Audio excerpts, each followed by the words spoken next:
Halo, apa kabar? Hari ini kita akan belajar tentang penalaran analitis ya. Ini merupakan soal FR ya atau V-Report dari SKD 2024, SKD CPNS 2024. Ini khususnya tentang TIU ya, itu yang kita bahas. Kemudian jangan lupa bahwa ini merupakan soal-soal yang tersebar di internet gitu ya, yang berdasarkan laporan dari teman-teman yang sudah mengikuti ujian, itu soal seperti inilah yang keluar. Jangan jadikan patokan bahwa ini pasti keluar ya, tetapi, jadikan ini buat bahan belajar untuk memahami kalau misalnya nanti soal seperti ini keluar, teman-teman dapat memahami bagaimana cara pengerjaannya, gitu ya.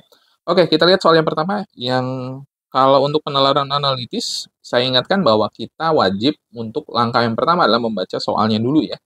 Nah, di sini ditanyakan adalah di manakah posisi Gilang duduk ya. Nah, ada 8 orang ya, kemudian duduk di meja bundar gitu. Berarti kalau misalnya kita tuliskan ini mungkin satu, 2, 3, 4, 5, 6, 7, 8 gitu ya, 8 orang. Oke, selanjutnya di pernyataan yang pertama, Elma duduk berseberangan dengan Akbar. Jadi kalau misalnya kita taruh Elma di sini dan Akbar di sini gitu ya.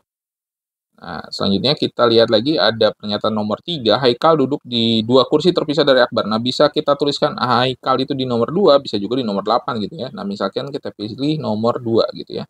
Haikal nomor 2. Terpisah 2 ya, 3 dan 4. Selanjutnya apa nih? Fani duduk di antara Haikal dan Cinta. Nah, kalau misalnya kita taruh Fani, berarti posisinya pasti di sini gitu ya. Kemudian Cintanya di nomor 4. Oke, sip ya. Oke, selanjutnya Dara dan Cinta duduk tepat berhadapan ya. Kalau berhadapan berarti 4 dan 8 ya. Berarti di sini adalah Dara. Kemudian Budi duduk tepat di sebelah Akbar. Berarti Budinya di sini. Ya, berarti satu-satunya posisi di mana Gilang dapat duduk adalah di nomor 7 ya. Jadi ini Gilang gitu ya. Berarti di sini bisa kita tuliskan Gilang itu duduk di antara Budi dan Dara atau berhadapan dengan Fani gitu ya. Nanti tergantung daripada option yang diberikan. Gitu ya. Oke, sip. Kita lihat soal nomor 2.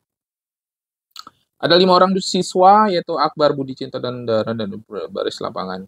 Jadi pertanyaan adalah siapa yang berdiri paling depan? Oke, kita tulis dulu ya. Berarti kalau berdiri apa namanya, berbaris gitu ya. Berarti kita tulis 1 sampai 5. Kemudian kita lihat dulu data yang terakhir nih.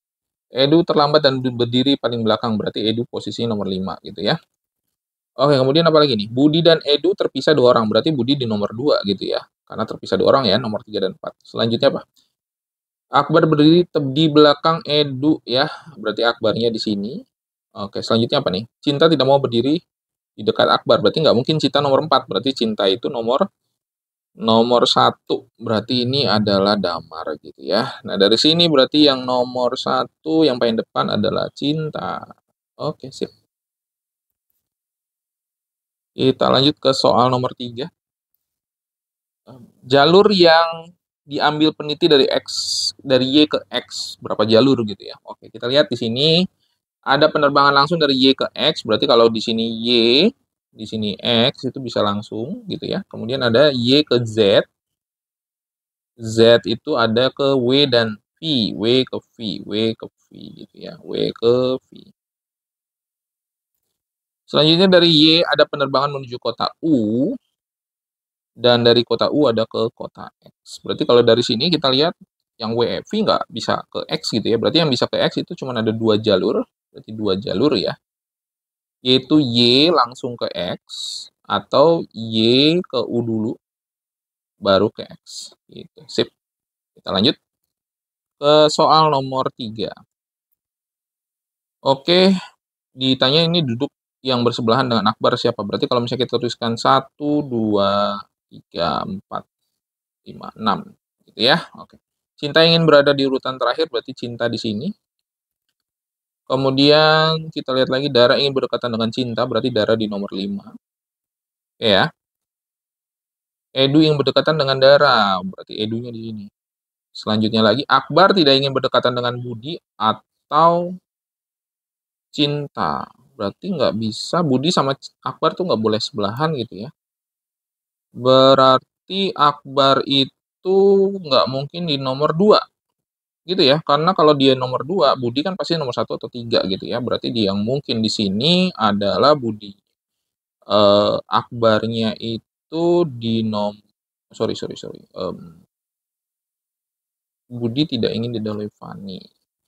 Kalau yang bersebelahan dengan Akbar, berarti ini ada dua kemungkinan ya. Jadi yang nggak mungkin kan Akbarnya di nomor 2, berarti bisa di nomor 1, bisa di nomor 3. Berarti Akbar bisa di sini, ya. Nah, kalau Akbar di sini berarti Budi tidak ingin didahului Fani. Berarti Faninya Budi duluan baru Fani gitu ya. Ini kalau misalnya Akbarnya di posisi nomor 1. Nggak bisa ya? Tidak ingin berdekatan dengan Budi, berarti nggak bisa ya? A, B, F gini ya? Nggak bisa ya? Berarti A-nya itu Akbarnya nggak mungkin di nomor 1 gitu ya. Akbar tidak mungkin di nomor 1. Berarti yang mungkin di nomor berapa nih? Nomor 3 berarti ya, yang mungkin. Oke, berarti Budinya di sini, Faninya di sini. Itu ya? Oke. Ya, bener gini ya. Oke, sip ya. Nggak ada yang salah ya. Oke, berarti Akbar itu terletak Akbar bersebelahan dengan Akbar bersebelahan dengan Fani dan Edu. Fani dan Edu. Gitu ya. Oke, sip. Kita lihat soal nomor terakhirnya. Dalam sebuah pertandingan sepak bola. Oke. Nah, ini berarti Akbarnya di sini. Kemudian Budinya di sini gitu ya. Ini gawang. Oke. Di dekat gawang ada Budi. Oke, sampai sini ya. Akbar bisa mengoper ke Chandra, Damar, dan Edu. Berarti bisa ke Chandra, bisa ke Damar, bisa ke Edu. Oke. Nah, kalau kita pengen dari Akbar ke Budi, bisa berapa jalur gitu ya. Oke. Chandra bisa mengoper ke Gilang. Chandra bisa mengoper ke Gilang. Gilang bisa mengoper ke Budi. Nah, berarti dari sini ke sini bisa. Oke. Sementara Damar bisa mengoper ke Haikal. Haikal dan Edu. Gitu ya. Namun Edu tidak bisa mengoper ke Haikal. Jadi nggak boleh ke sini gitu ya. Berarti nggak usah digambar ya. Oke. Sedangkan Haikal bisa mengoper ke Budi. Oh, ini udah ada Edu ya. Kalau sudah ada Edu berarti dari Damar bisa langsung ke sini gitu ya. Oke. Selanjutnya dari Haikal kemana? Haikal ke... Nggak bisa ya, dari Edu ke Haikal nggak bisa ya. Kemudian Haikal bisa mengoper ke Budi. Gitu ya, mengoper ke Budi. Berarti kita lihat kalau yang pengen ke Budi cuma ada bisa 2 ya. Jadi dari berapa jalur? Ini 2 jalur gitu ya jawabannya ya. Dari Akbar ke Chandra, ke Gilang, ke Budi. Atau dari Akbar ke Damar, ke Haikal, ke Budi. Gitu ya. Jadi ada 2 jalur. Demikianlah pembahasan untuk soal-soal penalaran analitis di SKD. Moga-moga bisa bermanfaat buat teman-teman yang mempersiapkan diri buat SKD CPNS 2024. Jangan lupa untuk like and subscribe video ini. Boleh juga di-share-share biar bisa membantu teman-teman yang lain ya. Jika video ini dia nggak bermanfaat, jangan lupa untuk like and subscribe. Terima kasih.